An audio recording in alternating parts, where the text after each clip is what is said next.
Politik kembali lagi bersama kami di Podak Podcast Dadakan. Kali ini bersama saya Maria Katia Muti dan juga kedua narasumber kita, Kakak Oswald dan juga Kakak Irwin. Halo. Apa kabar Kakak? Baik, puji Tuhan. Oke, langsung saja kali ini kami akan membahas terkait pandangan kami mengenai partisipasi politik di Indonesia saat ini. Menurut Kakak Oswald sendiri, kita langsung bahas tentang politik.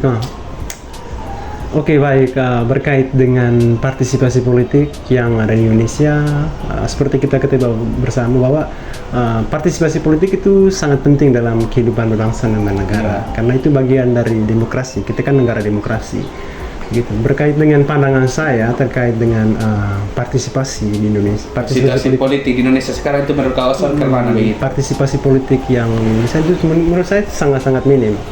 Karena itu berdasarkan penelitian saya di masyarakat sekitar begitu, di masyarakat pedalaman atau dimanapun itu masih sangat-sangat minim berkaitan dengan stratifikasi itu stratifikasi sosial seperti masyarakat yang rendah terus sedang dengan masyarakat yang punya partisipasi yang tinggi itu sangat jauh berbeda. Misalnya di contohnya dalam masyarakat yang masih minim begitu, masih banyak yang tidak ikut berpartisipasi dalam politik, misalnya pemilu. Kira-kira faktor apa yang menyebabkan minimnya partisipasi politik di masyarakat tersebut? Mungkin kalau menurut saya terlalu banyak faktor. Ya. Faktor-faktornya contohnya misalnya dari pemerintahnya sendiri. Ya mungkin lebih ke apa ya, tidak pemenuhan janji dari pemilu-pemilu sebelumnya. Maksudnya itu kayak banyak sekali janji, tapi pas setelah terpilih janji-janji tersebut tidak dilaksanakan begitu, sehingga kurangnya kepercayaan lagi dari masyarakat kepada pemerintah. Mungkin begitu Kak Oswald? Mungkin salah satu faktor. Itu salah satu faktornya, karena itu kan realitanya di masyarakat juga tuh. Begitu misalnya contohnya kemarin pemerintah sebelum dia calon ini pemerintah daerah, dia mengatakan kalau saya akan membuat jalan, contohnya begitu. Saya akan membuat jalan-jalan semua di sini, tetapi ketika dia sudah terpilih itu semua hilang semua. Artinya masyarakat tidak percaya lagi dengan pemerintah begitu. Banyak juga pemerintah yang mengatakan bahwa banyak juga masyarakat yang mengatakan bahwa ya omong kosong, mereka semua itu pembohong. Begitu. Kira-kira kalau dari Kakak Irwin sendiri? Ya, menurut saya juga sama, kurang lebih itu kayak Kakak Oswald bilang tadi, itu minimnya partisipasi politik di negeri kita sekarang itu Indonesia itu ya seperti yang tadi, tidak pemenuhan janji dari pemerintah, sehingga kurangnya kepercayaan lagi dari masyarakat kita begitu. Dan menurut saya juga bukan hanya itu saja, sebagian pemerintah daerah itu yang tidak melaksanakan janji juga itu menurut saya itu karena mereka itu pas pemilu juga itu karena main politik money begitu.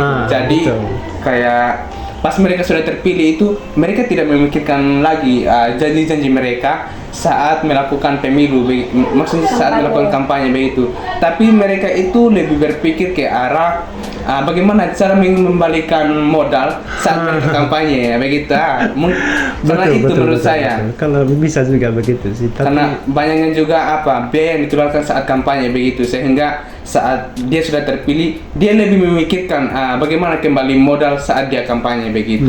Jadi masalah yang akan terjadi itu kepada masyarakat sendiri sih. Ya, balik lagi ke masyarakat. Ya, mereka bisa dibilang akan hidup susah begitu, misalnya di pedalaman yang jalannya rusak, bagaimana macam akses jalannya kurang begitu. Jadi bisa menimbulkan banyak masalah. Misalnya juga dalam pendidikan juga. Dalam pendidikan begitu akses jalan, misalnya contohnya di NTT sekarang saja. Di NTT sekarang saja terkait dengan kasus ini bukan kasus ya, hanya minimnya pendidikan itu karena itu juga.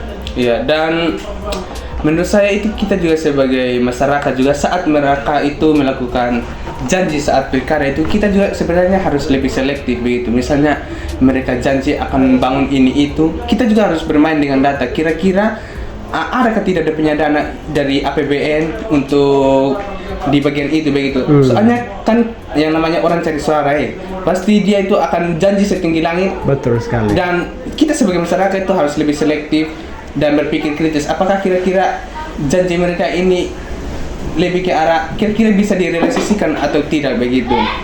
Mencari suara begitu. Iya, karena pas mereka kampanye ya sudah pasti kan memperebutkan suara toh. Jadi mereka akan janji setinggi langit begitu supaya menggait suara-suara dari rakyat sendiri begitu. Itu salah satu hal yang bisa dibilang Permasalahan kita sekarang di Indonesia. Oke, jadi selanjutnya bagaimana menurut kakak berdua terkait untuk mengembalikan kepercayaan masyarakat terhadap pemerintah? Oke, kalau Silakan Kak Oswald. kalau menurut saya sih sangat susah kalau menurut saya. Iya.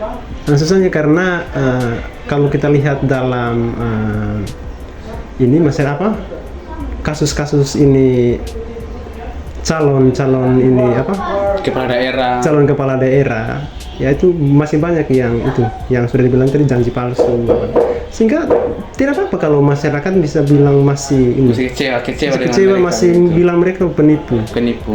Masih bilang karena ini kan negara demokrasi itu dari rakyat oleh rakyat dan Ya, untuk karena rakyat. mereka juga itu dikaji kan dari uang rakyat sendiri toh. Betul, semuanya Jadi dari rakyat untuk rakyat. Seharusnya kan begitu udah punya sistem untuk Kak Itu kan Oswald. negara demokrasi. Terus berkaitan dengan untuk Mengembalikan kepercayaan mengembalikan masyarakat kepercayaan itu menurut saya sangat susah, masih belum Sangat susah. Oke, jadi cukup menarik ya pembahasan kita hari ini mengenai partisipasi politik yang ada di Indonesia saat ini, mengenai money politik yang banyak sekali problematiknya. Jadi terima kasih untuk Kak Oswald Oke, dan juga sama-sama. Kak Erwin Oke, sudah sama-sama. mampir di Podak kita hari ini. Mungkin lain waktu kita bisa bertemu lagi. Amin.